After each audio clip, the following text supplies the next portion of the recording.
No!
Boom!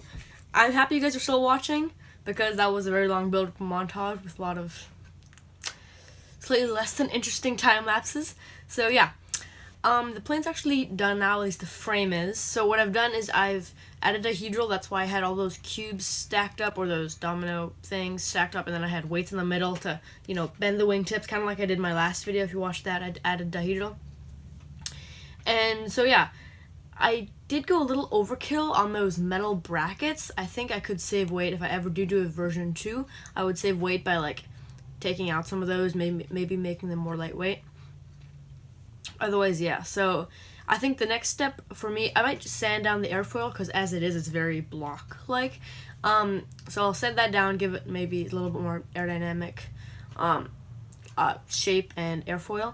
So yeah, besides that, I think it's time to mount the electronics. And I used the center of gravity calculator online to see where exactly my center of gravity needs to be. It's really awesome. You can use it for flying wings. And I figured this is close enough to a flying wing. I decided that might be a good place to start.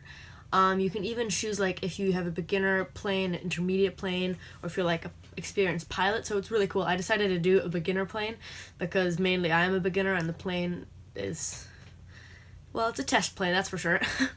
And so yeah, I have a prop for my other project that I left over, but it seemed a little small. So I may need to go onto Hobby King, where I got all my electronics for my last project as well, and maybe get a bigger ESC and a more powerful motor. So yeah, hopefully I'm probably gonna have to upgrade my electronics. It would be really awesome if I could just use what I have, but most likely I'm going to have to. So yeah. I'm going to make this montage hopefully a little bit quicker and less boring. Please leave in the comments if you thought that montage was boring or not. So yeah. See you when the electronics are done.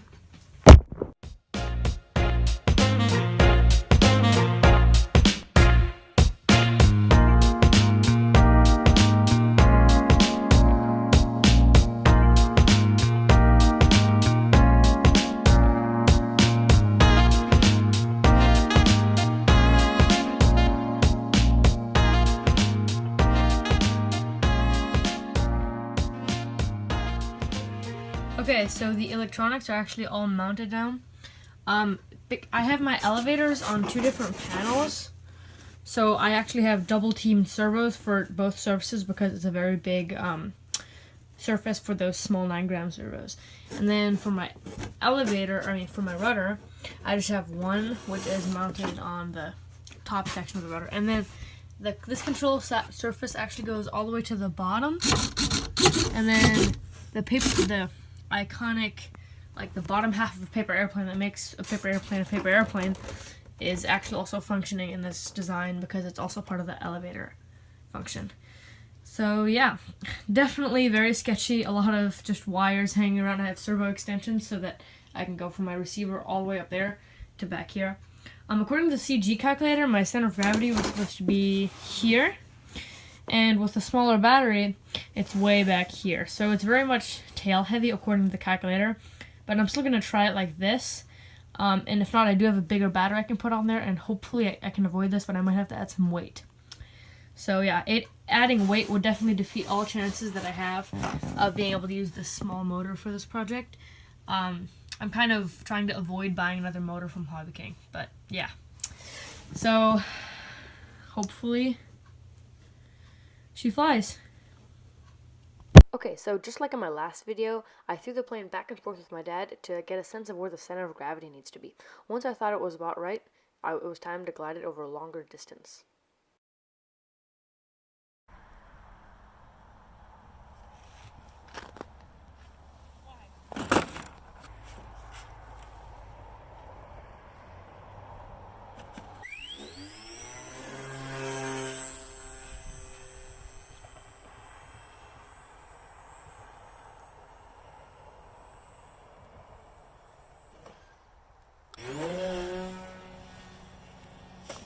Oh.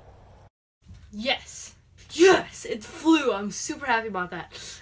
It glid so well. I just threw from the top of the hill, or actually kind of halfway, and then it glid so beautifully. It was kind of...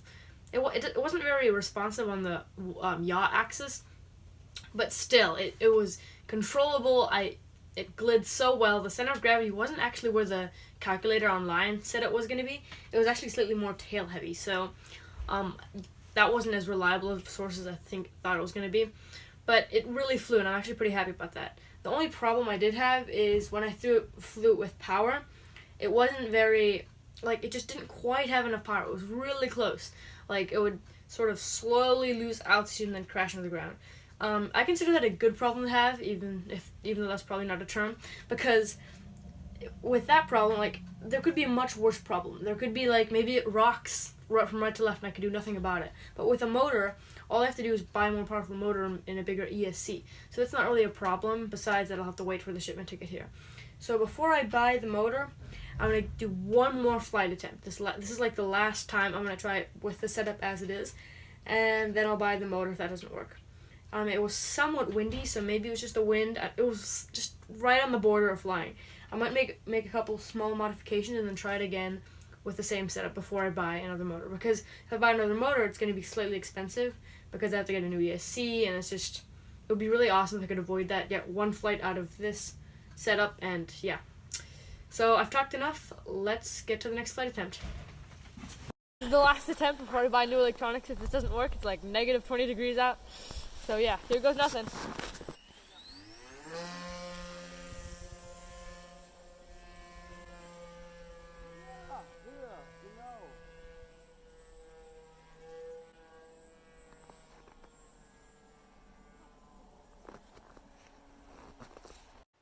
Okay, so although I had controlled flight, from my perspective it looked like the plane was about to ram into that green fence.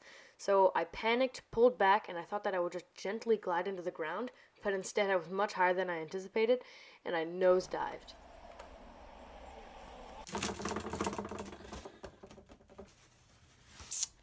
Heavy crash.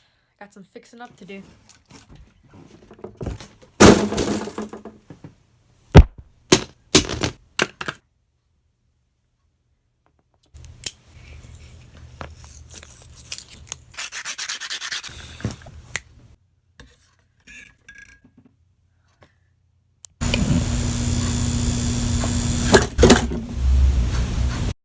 Sorry, we got some chatter going on. So,